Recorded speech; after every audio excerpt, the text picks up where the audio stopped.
Hello, hello, hello. Welcome to Words Alive again. And today I'll continue from last week sharing about letting go our anger and frustration. And I will first speak in English, then in Mandarin. 欢迎到永活话语我会继续从上个星期的题目再继续分享。上个星期我分享就是我们要放下我们的仇恨跟愤怒。All right, the theme for today is, can we still trust that person after we forgive him? Or should we still trust the person after we forgive him or her? Now, this is a not straightforward answer. When we let go our anger and frustration against that person, it's for our own good. All right? So that we can be set free of anger and we won't be held in bondage by the anger, frustration, or hatred. It's for the healing of our hearts.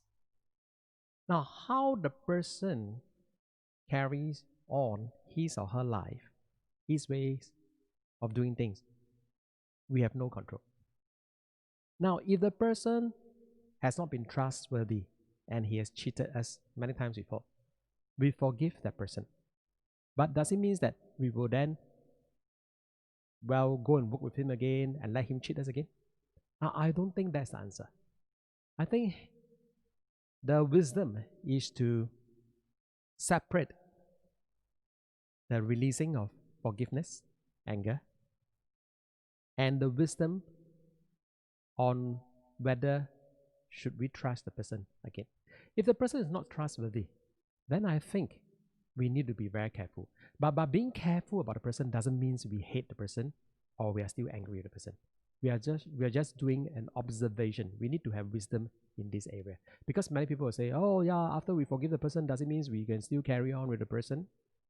Then you have to observe whether you still can trust the person or not. For example, if the person has always been telling lies, yes, you are angry with him, then you forgive him, and then he lied again, you forgive him. But does it mean that you have to trust all that he said? Now that is beyond our controls.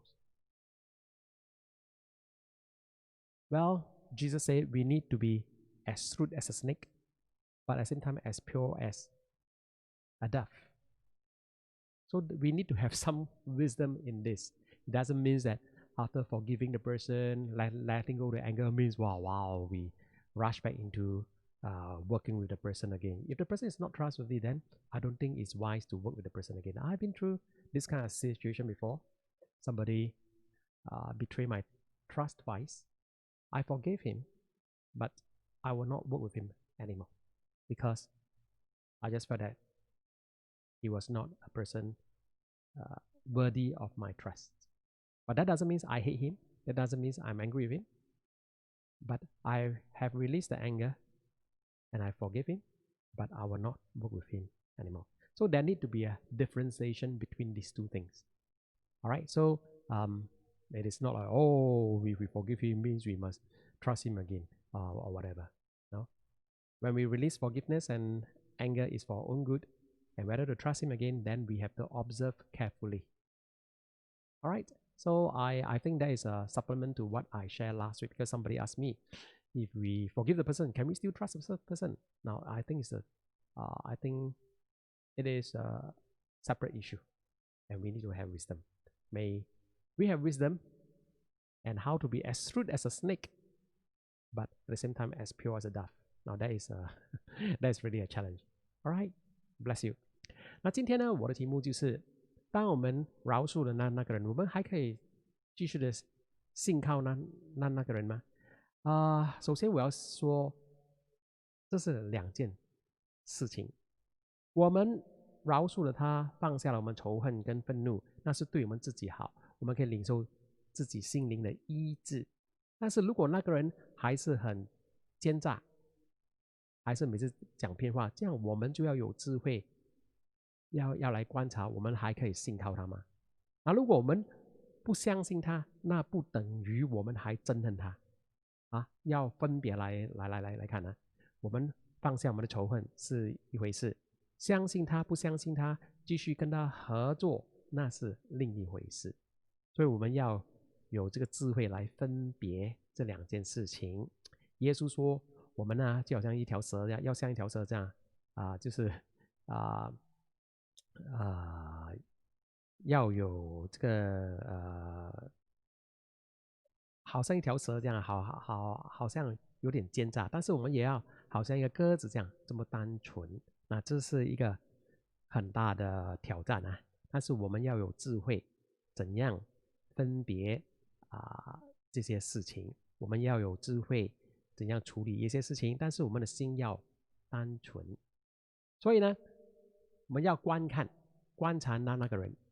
我曾经被一个人欺骗2次，我饶恕他最后，但是我不会再跟他一起合作做生意，因为我觉得他是一个信不得的人，他不值得我们再信靠他，但是我没有再憎恨他，所以这个是2回事，我们要有智慧来分别。所以我祝福你，饶恕一个人是很重要，是为我们自己好。这样过后呢，你要跟那个人合作或不合作，再相信他，你要观察了。他要变不要变，他要转化，我们控制不了，我们只可以观察。好，祝福你有这个智慧来分别这2件事情，祝福你。